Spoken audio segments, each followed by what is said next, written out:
by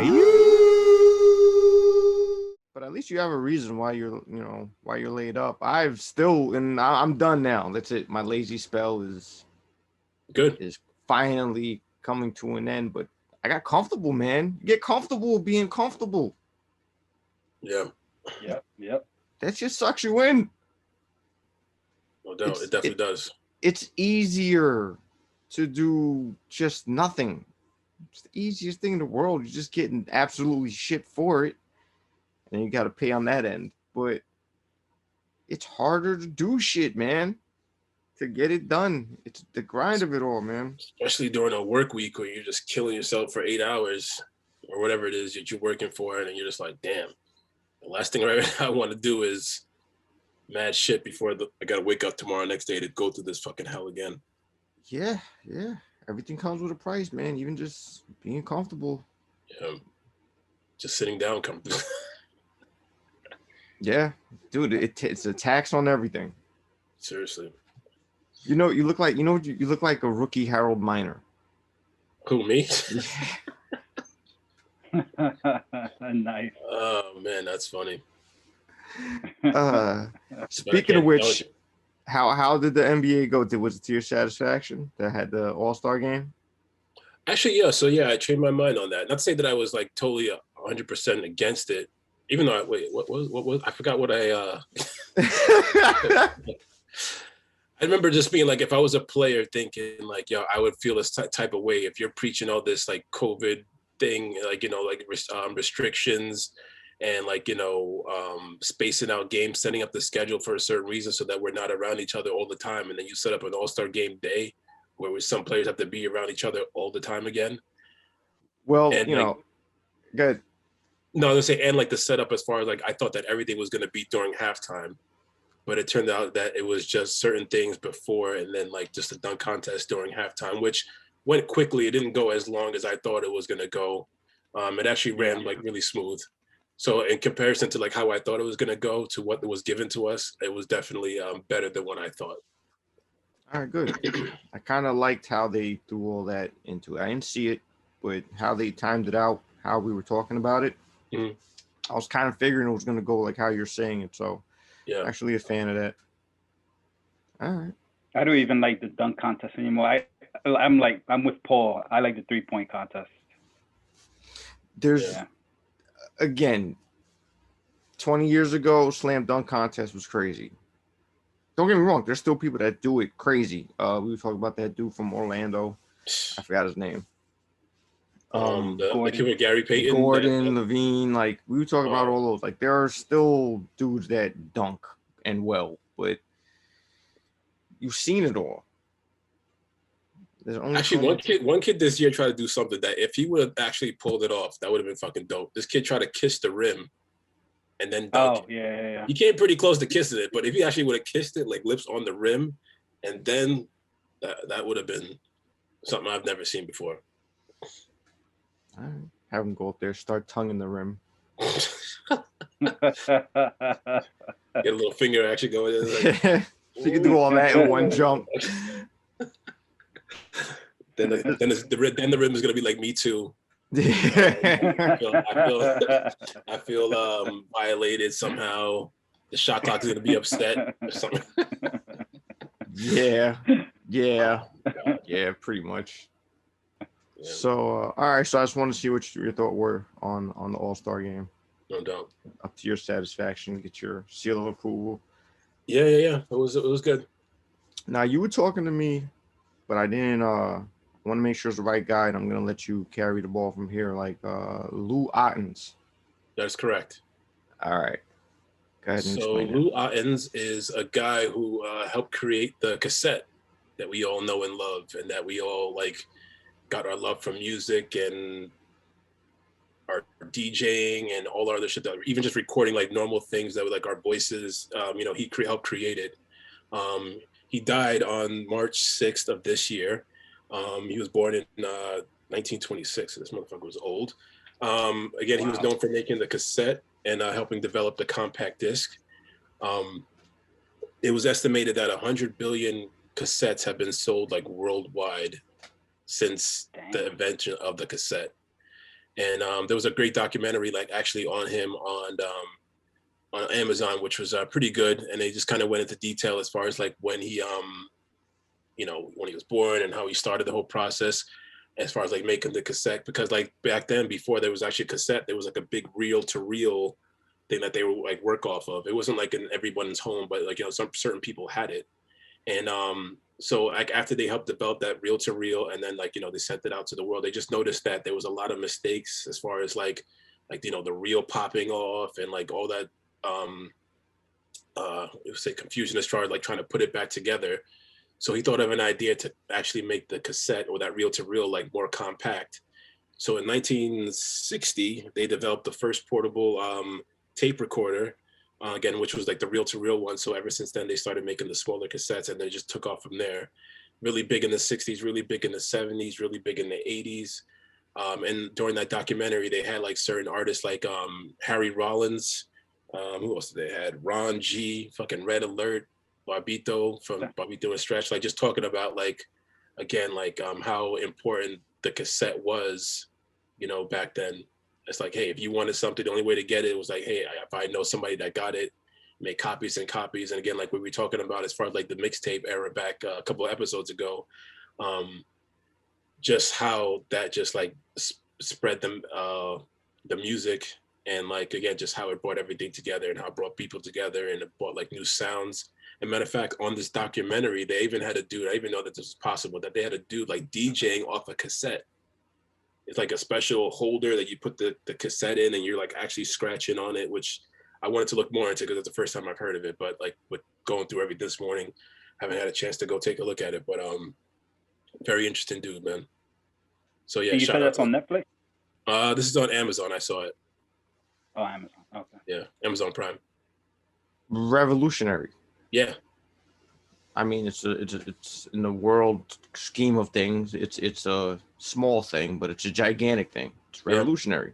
Yeah. To go from reel to reel, something that you can and carry along, to a tape deck, and you stopped at the 80s, but you have to add the 90s. Oh, of course. Tape decks were still there. And so this documentary was in, I think it was in 2012, if I remember the date correctly. And back then they were talking about a resurgence of people buying cassettes and cassettes again. And like there was a certain factory out in I'm forgetting where it was, but there's a certain factory where they've been told like, yo, like you guys are making tapes and stuff like that for an industry that's going to be dying. And they's like, and the general manager, the CEO, he's like, yo, I was told that like 5 years ago, and we're still pumping out cassettes, so there's collectors out there that like it's like a niche thing, where like to get it on a fucking cassette tape is like a really cool thing. Some dudes get like 3 copies, like one to burn, one for display, and then one to trade. If anybody has some joint that I want, we do it that way. Kind of like comic books or like trading cards. It's just the nostalgia, retro. People, Yeah. we would go during the CD age. We'd go up to Rock and Soul up in Harlem, and we'd check out like records though, vinyls. Yeah. So whether it's nostalgia, DJing, like the cassettes still are floating around. And I was one of those guys that made like mixtape. Exactly. And it brought me back to thinking like, yo, like I used to design my own little covers, fucking art all over the fucking tape. Yeah, but I used to like put scratches on. I used to DJ on a tape deck, like how you were talking. Yeah. Don't say word. Painstaking. Flip, put that back, rewind, get it back, and where did you get the equipment to do that? And how long ago was this? I didn't have any equipment. I had a double tape deck. One that you could just play, one that you hit play and record, and you just have to. Okay. I'm thinking about like, but this dude is like, so the thing that you put the tape onto that holds it to actually reel the reel or spin the reel. There's scratching on that. Oh yeah. Yeah. So I'm like, I don't know how they don't pop the tape. I don't get that. And speaking of popping a tape, how many times when a tape popped that like you just like hated life? I know. Yeah. God damn, man. Or like trying to put it back together. Exactly. Or like when you're trying to record something and I remember my mom had like these instructional tapes for whatever, like what was she into? Mary Kay. I think she had some like Mary Kay tapes and stuff like that. So when she wasn't using them, snatched them right up, put the tape right on the top, tape deck them out, and record right over it. That used to be the shit. Wow. Like Until I got a beat in. Revolutionary. My first. Until I got that beat in for that. My first taste of any Revolutionary beating. yeah Yeah. my first taste of anything musical that I can remember as a kid was hanging out in my house, and my mom had a 8-track player. Wow. My first taste of so from then it went to cassettes. Cassettes were amazing. It was next level. Because, 8-track. Rewind, though. Huh? I said no rewind. But that was with 8-track. Right. 8-track, you just had to play straight through. And at the end, it would kick back and rewind itself. Like, you could not stop and go, I want to hear that song again. If that was the first song that you wanted to hear, and you wanted to hear it again, you had to wait until it came all the way back to listen to it. Oh, my gosh. Do you remember your first, tape by any chance?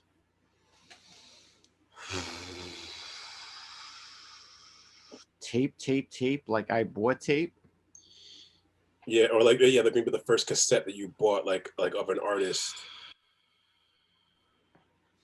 I don't remember. It was rap, I'll tell you that much. But I remember my first ever tape that meant something to me was I had an uncle named Manny, and I was just talking to him on the phone, and I rarely saw him.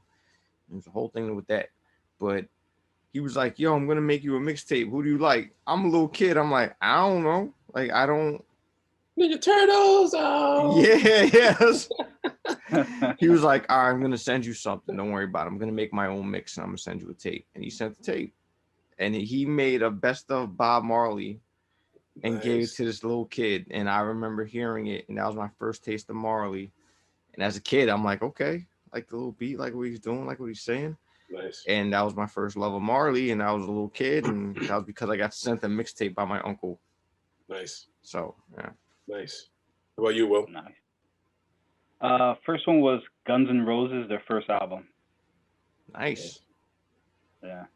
I don't remember my first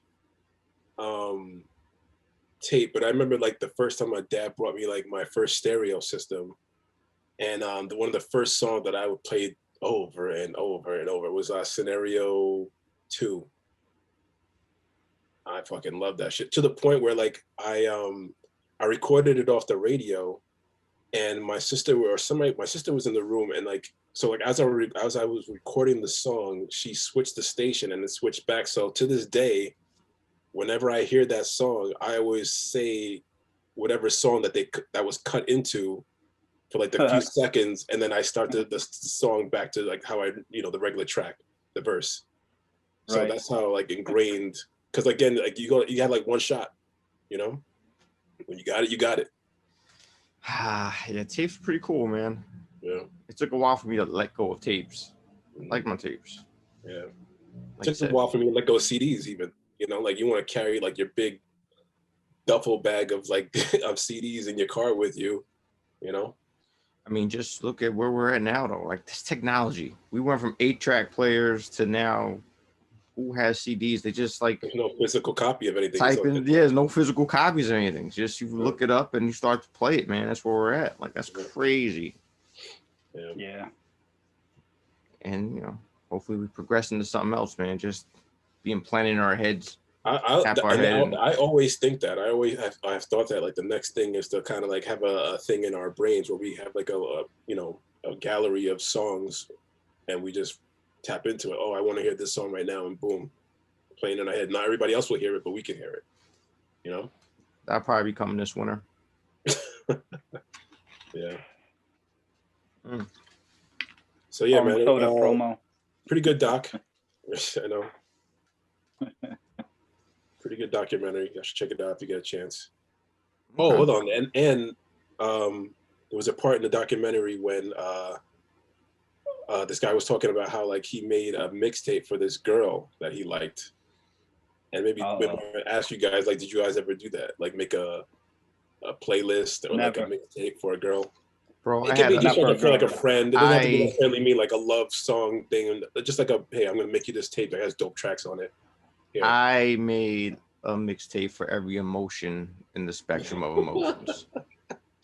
Damn. I love mixtapes. What was the? Keep me happy, bad times, good times, girl crushes. I still do that now. I had a mixtape for everything. I mean, I laugh, but I still do that now. If you look at my YouTube playlist, I got like shit that I want to wake up to in the morning, shit that I want to work out to. Like, you know, you got a playlist for everything, man. You need to. There's a good line from one of the Stained songs where he's like, I need to hear some sounds that recognize the pain in me. And like, that shit is like perfect. You know, perfect analogy for like music. Well, they say music is the universal language. So, you know, that's part of life. Gotta have a soundtrack to your life. So, mine is everything. Yep.